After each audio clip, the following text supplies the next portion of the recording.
Mga kababayan, kamusta po? Si Kamanong po inyong lingkod ay nagbabalik po. At tayo po ay magsama-sama magkomentuhan dito po sa Tambayan mga kabayan. Magumpisa na po tayo. Komentuhan po natin. Ito pong katatapos lang po kanina na oral argument at hindi pa po tapos. Ay lumalabas na po ang mga baho po na ginawa po sa atin na mahigit 3 taon at mag-aapat na taon na.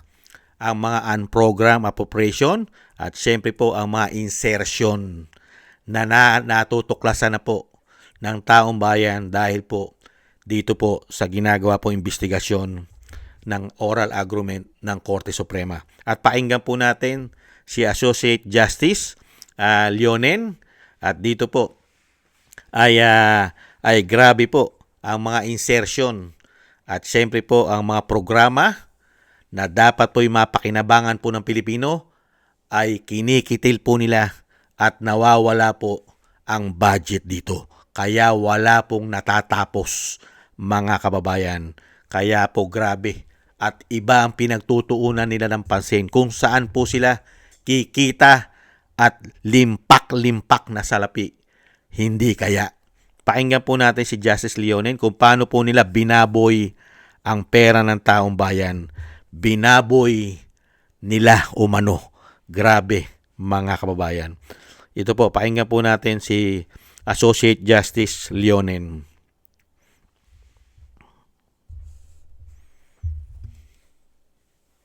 Speak it up. No, not 10 even. But the point is that it was there as a standby fund for things like foreign assisted projects. So in your opinion, today, it is still important to have unprogrammed funds. Definitely, Your Honor. Because, as I said, any project delays is costly. For example, they remove funding for the subway system that's supposed to be finished by 2029, right-of-way appropriation for the subway, and also the north-south rail system, they remove and they put it under unprogrammed. That will cause a delay of at least 5 years in the implementation of that project. At the same time, because it's delayed, then we have to pay what is called commitment fee to the lending agency, and that's usually around 0.25%. Just to be clear, so you are saying that the funding for the subway was moved from the program to the unprogrammed? I have some numbers there. I will put that in my brief. Yes. So in other words, in 2024, 2025, Several years. for several years, the funding that was supposed to be for the payment of the subway was moved from the program to the unprogrammed. Or it's deleted from the program. Deleted from the I program, don't know whether that was put under the program. and then in the unprogrammed, it was subsumed under, or the understanding was, it was subsumed under foreign assisted projects? Correct. Yes.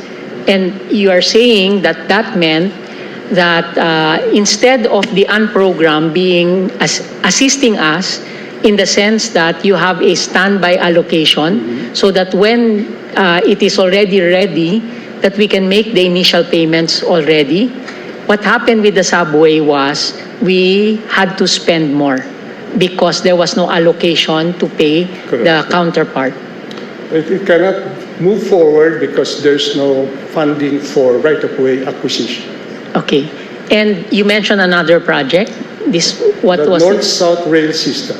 These are the big ticket The one, items. the railway system that will go all the way to Clark and go all the way to Laguna. So these are big ticket items that was Yes. supposed to be already funded, were these major projects of the current president? Yes. Yes, these were, This was done to create what you say fiscal space, Okay. so that the congressmen and the senators will have their own projects Okay. funded under program appropriation. so just to repeat what you said, and this is not my words. So this was deleted, these two projects, big ticket items, The budget for the right of way was budget for the right of way for the Grabe. purpose of creating fiscal space. I have the numbers. Yes, thank you. Grabe. Grabe po mga tamay. Marami pa po yan. Marami pa po yan. Naglalabasan na po mga kababayan. Ang ginawa pong pambababoy, pangwawalangya sa pera ng taong bayan para lang po mailagay sa napakalalaking ma-insertion, mga allocables ng mga politiko. At yan po ay pinayagan ng nakaupo na tinatawag na bangag at bongit ng kanyang ate. Pinayagan niya po yan. Pinirmahan niya po yan. Yung budget na yan. Kaya nga po yung mga big ticket na-delay ng na-delay. At meron po yan mga penalties. Penalties. Nakita niyo po ang subway? Dapat ay matapos po ng 2029. Pero yung pondo po para sa mga right of ways, hindi po pinondohan ng Kongreso. Nilagay po sa mga unprogram para maging insertion nila, di umano. Pati po ang mga railways ng North and South. Hindi po ba? Big project na pakikinabangan ng taong bayan. Yang mga tren sa Clark hanggang Laguna. Hindi po ba ang plano pa nga dyan hanggang Bicol? Hindi po ba hanggang Baguio? At hanggang Norte, yung mga railways na yan, ang plano? Pero wala po silang binilagay na pondo sa mga right of ways. Mga right of way kasi, bibilin mo yan. Excuse me po, hindi naman po libre yan. Lahat po ng dadaanan yan, kailangan bilhin. Hindi po ba? Pero hindi po nila nilagay. Yan po, hindi po tinatalakay yan sa Kongreso. Hindi po yan iniimbestigahan ng Kongreso, ng House of Representatives. Yang nangyari na yan, yung mga proyekto, programa na makakatulong sa taong bayan, kinitil nila. Kaya nga po ang ipinalit nila sa programa ng mga big ticket, big project ay isang damukal na issue ng korupsyon. Maleta ang ipinalit. Maleta! Delivery! Hindi po ba? Pinatotohanan po yan ng mga ex-marine. Grabe, no? Pambababoy. Binaboy. Binaboy po ang pera ng taong bayan. Mga naging talamak, sakim, di umano sa pera ng taong bayan ang mga politiko na nagpakademonyo na dahil sa pera, di umano. Grabe, no? Pero napakasarap talaga mga kababayan. Sana dumating na po sa lalong mabilis na maging presidente na po ang Agila ng Mindanao.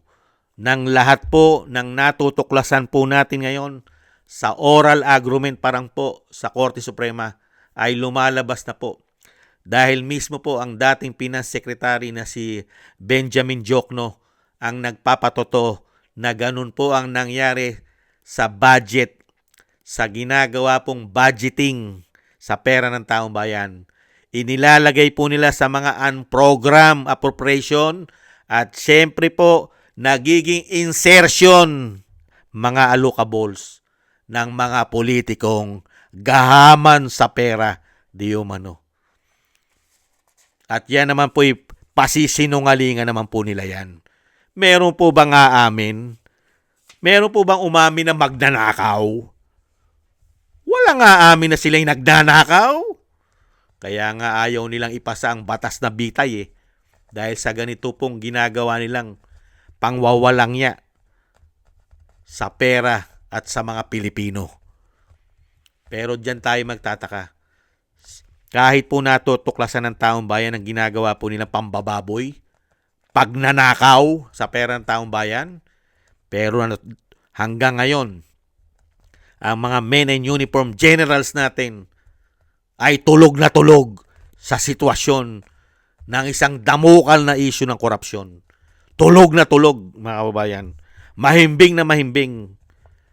Ganyan ka, sasama ang loob mo sa nangyayari sa ating bansa. iilan-ilang mga politiko lang ang nakikinabang pala sa napakalalaking pera, buwis ng taong bayan, pati ang mga inutang nila.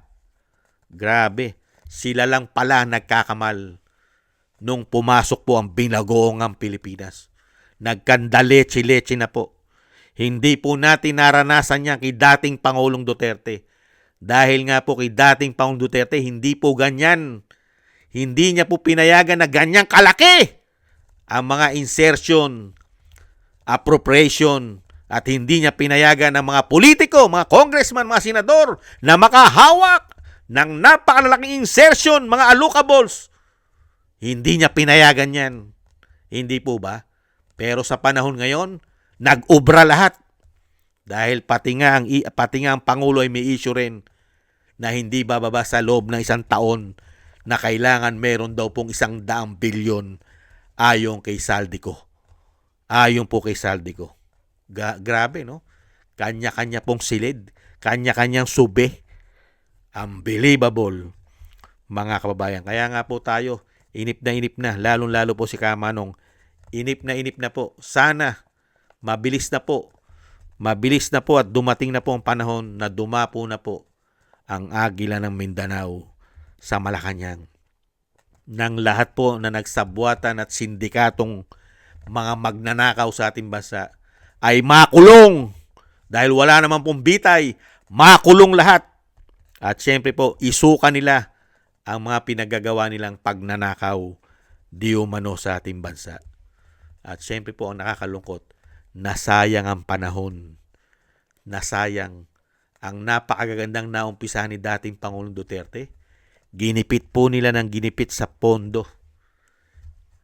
Mga kababayan, ginipit po nila ng ginipit. Grabe. Kaya wala po silang nagawa. Kaya wala po silang mga big ticket. Yung sariling legasiya nila, wala. Wala po sila.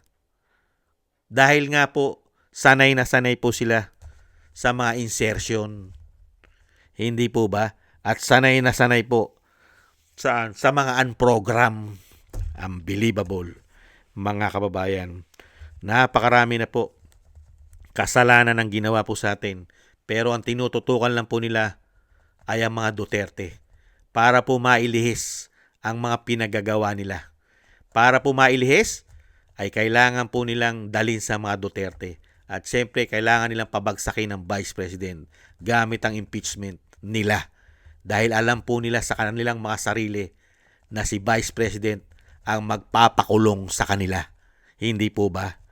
Kaya po tayo nagdarasal at magsama-sama po tayo magdasal na maingatan po ang pamilya Duterte at ang ating Vice President ay maingatan po sa kapahamakan. Dahil marami po dyan ang nag-aasam-asam na ang Vice President ay hindi maging Pangulo. Dahil sila po ay delikado. Kaya marami po dyan ang nag-aasam-asam. At syempre po, hindi nila gugustuhin na maging presidente. Kaya dapat po talagang maingatan. Tayo po ay magsama-sama. At thank you po sa inyo po mga dasal. At syempre po, sama na rin po natin sa dasal natin ang dating Pangulo na maingatan at madugtungan po ang kanyang buhay at kalakasan. Maraming salamat po mga kababayan. At thank you rin po sa gusto po ng ating Tambayang Makabayan sa YouTube at TikTok at ganoon din po sa mga subscribers at patuloy na subscribe. At syempre po sa mga nagko-comment, like, share, and subscribe, mabuhay po kayo. Thank you po sa inyo. At shoutout po sa mga nagbibigay po ng tulong at biyaya. Shoutout po kay Eric Hershaw ng Canada, Jake Yahut ng California, USA, Gina Ray ng Berlin, Germany, Julieta Silona ng Sydney, Australia, Baby Roman at Ate Isa ng Cagayan, si Jem Aris ng United Arab Emirates, si Pilam, Ani Jo, Gayat Shena, Tatay Nick ng Canada, Balance Vision TV, Mila Yi, Jesus Valdepena, at Kingston ng Hong Kong. Thank you po sa inyo mga kabayan at ingat-ingat po kayo, lalo-lalo po sa inyo pumapagawa. At God bless po sa inyong lahat mga kabayan. At muli po, tiis-tiis lang po tayo. Bye-bye!